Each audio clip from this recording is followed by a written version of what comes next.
Okay, so we've talked about how to solve with square roots. And so now we're going to kind of build off of that because not everything is set up where you can solve with square roots. So how can we set it up so we can solve by square roots?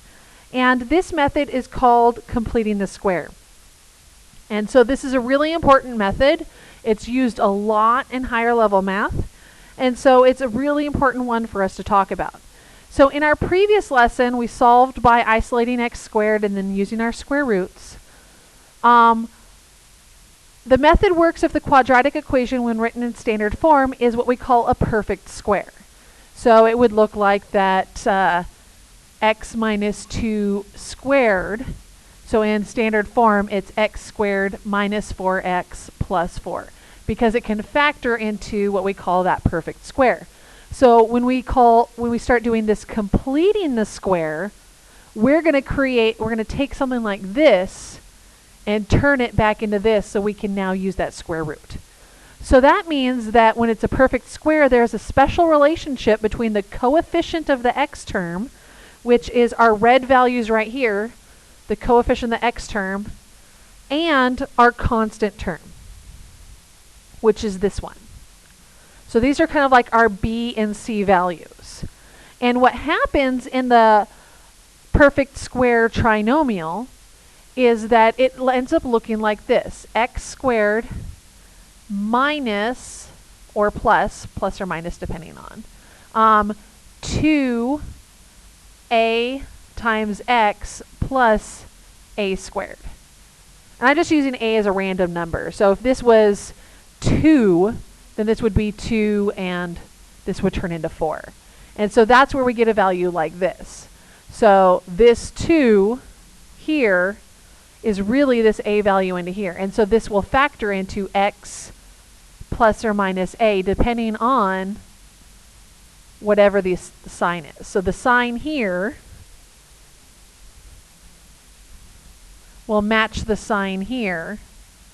And then this number, when it's square rooted, will go right here. And so how do we figure out how this all works? So if we look at this, because this has a 2 here, we can take that middle term, divide by 2, and this will give us that a value. And then if we square it, that'll give us that constant value. And then what's nice is that when I do this, it should factor into that x, because this is plus, x plus this a value right here. And that should happen all the time. And so using this pattern, it helps us complete the square. So here I take my middle term, I divide by 2 because of this pattern, which gives me negative 4. And then I square that negative 4, which gives me 16. And that's what goes here. Then when it comes time to factor, because this was a minus 4, that means down here it's going to factor into x minus 4 squared. And that always happens. And that process is this completing the square process, which is actually really easy once you get the hang of it. So we're going to practice completing the square. So I'm giving you the first term and the second term, and I want you to figure out what number would go here so we could complete the square. So I take that middle term, 2, divide by 2, which gives me 1, and I square it, which gives me 1, which means this number is 1. Now if I want to factor x squared plus 2x plus 1, this is going to factor into x, whatever, oops, not that one, whatever this number is. So this is a positive 1 squared, and that always happens. So let's see another one. So I'm going to take that middle term, negative 6, divide by 2, gives me negative 3. I'm now going to square that. Negative 3 times negative 3 is 9. So that's my new trinomial, x squared minus 6x plus 9. And now I'm going to factor that, which means that I go back to that a squared, and it's going to factor into x with the a squared. Okay, so let's look at the next one. Take the middle term, divide by 2, gives me 6. I square it, gives me 36, which means this number has to be 36. Now I can factor it. X squared plus 12x plus 36 should be, remember we've got that 6 here, so this is an x, that's a positive 6 squared. And so our last one, I take the negative 24, divide by 2. Remember, always dividing by 2 because of this pattern up here. Equals negative 12, I square it, negative 12 times negative 12 is 144. Now I've completed the square, so now I'm going to factor it. I'm not even going to rewrite it because I know how it factors because I know the pattern.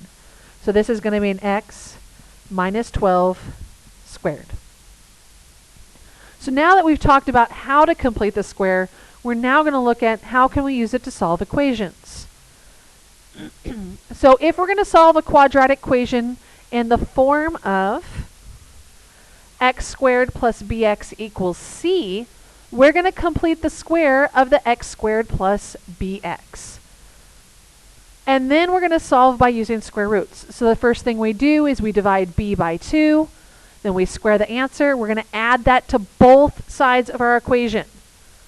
We're going to factor the perfect square trinomial. So this is what we're going to do. We're going to have an x squared plus bx equals c. And to complete the square, just like we did before, we're going to need this blank value. But because this is an equation, if I add to one side, I have to add to the other. So with that blank value, we're going to do what we were just doing. We're going to take b, we're going to divide by 2, and we're going to square it. And that number is going to go in here. And once we do that, then we can factor this. And we just went over the shortcut of how to factor that, and then we do that square root idea. So let's go ahead and take a look at this. We have x squared plus 16x, and we're completing the square, so we need a blank, equals negative 15, and then we need a blank on this side because it's an equation, we have to keep it balanced. And now we figure out what goes in there. So I'm going to take this middle term, 16, divide by 2 gives me 8. I'm going to square 8, and that's going to give me 64. So this number becomes 64. Now what I'm going to do is I'm going to factor this. So this is now going to factor into x, and then remember how I use this number, that's a positive 8. This will factor into x plus 8 squared. And we can double check that if we want. X plus 8 times x plus 8, when we FOIL it out, we get x squared plus 8x plus 8x plus 64. And the 8x plus 8x becomes that 16x. And then on this side, we combine these two. What is 64 minus 15? 64 minus 15 on my handy dandy calculator gives me 49. And now I'm right back to our last lesson. How do I solve an equation like this? Well, we're going to square root both sides. And that's going to cancel out with this, giving me x plus 8 equal to, now remember when I square root, I have a positive value, but I also have a negative value. And I solve those two equations, and that'll help me find my x. So I'm minus 8 on both sides, and I get x equals negative 1. Here I'm minus 8 on both sides, and I get x equals negative 15. So those are my two answers.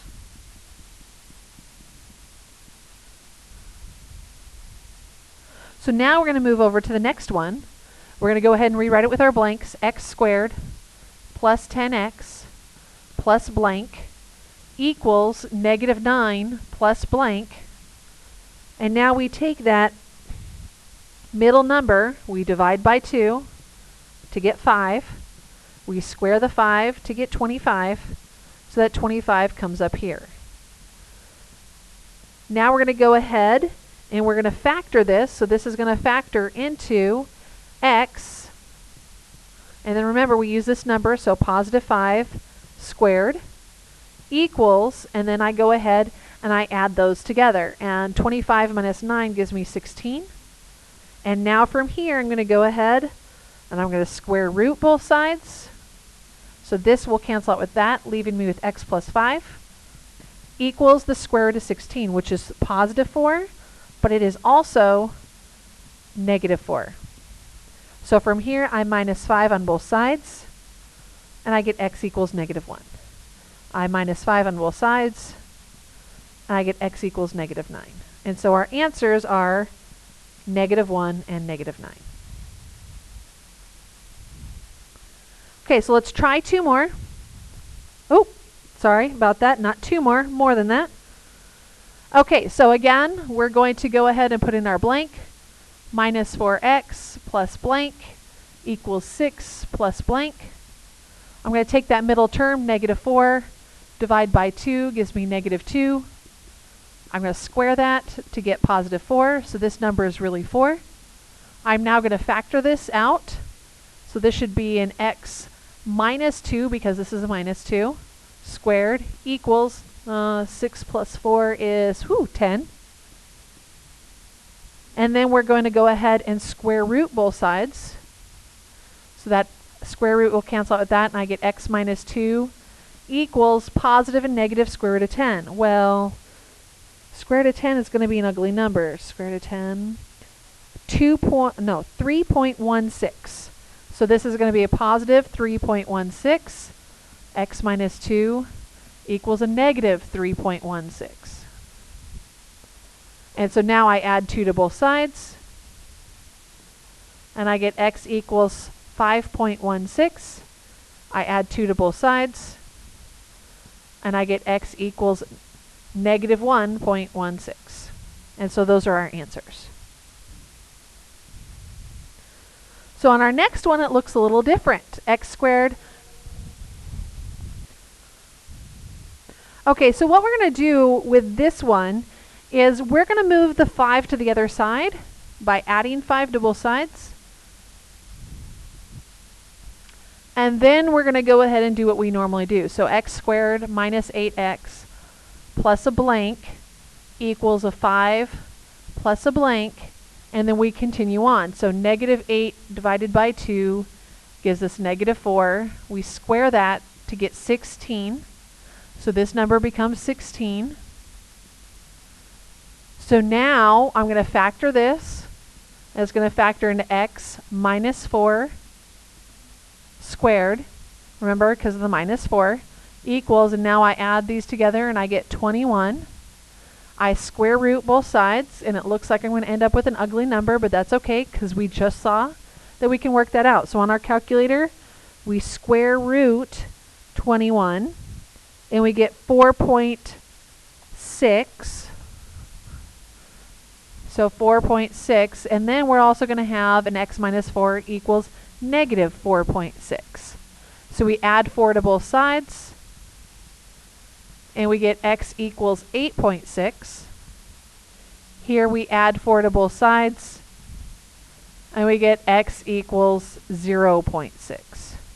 And those are our 2 answers.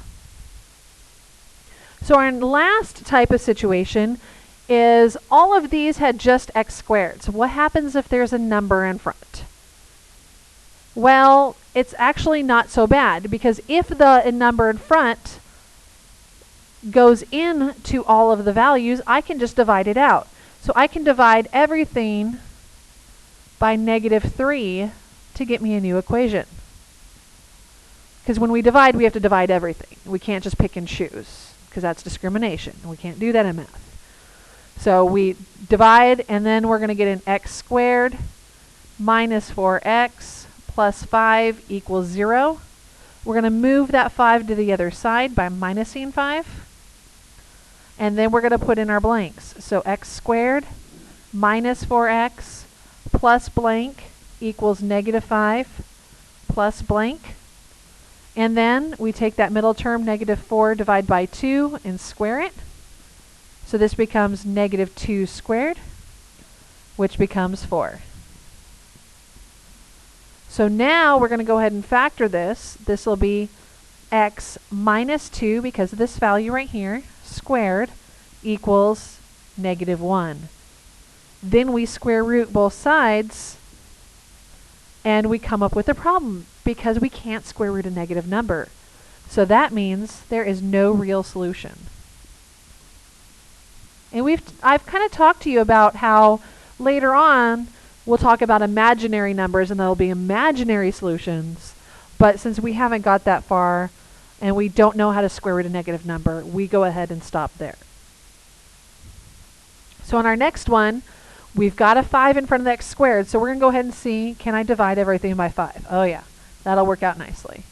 So then this becomes x squared plus 4x plus our blank equals 7 plus our blank. So now I'm going to take that middle number, I'm going to divide by 2, I'm going to square the answer to get 4, so this is 4 and 4. So now I'm going to factor this. So this should be x plus 2, because this is a positive 2, squared equals 11. We now square root both sides, and I get x plus 2 equals, now I have to calculate the square root of 11, 3.3. And then I'm going to have an x plus 2 equals a negative 3.3. So now I subtract 2 on both sides. So I get x equals 1.3. I subtract 2 on both sides. And I get x equals negative 5.3.